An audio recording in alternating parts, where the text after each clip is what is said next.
இயக்குனர் திரு சீமான் அவர்கள். வணக்கம் ஐயா.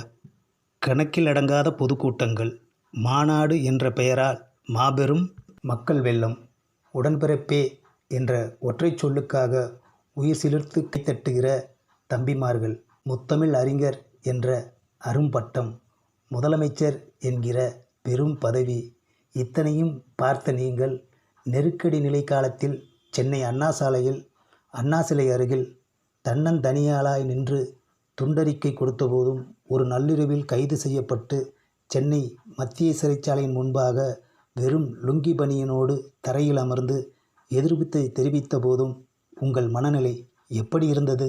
நீ இருக்கும்போது, உன் நெஞ்சில் நான் இருக்கும்போது எதற்காக நான் அஞ்ச வேண்டும்? எப்போதும் போல் எதையும் தாங்கும் இதயமாகத்தான் இருந்தது.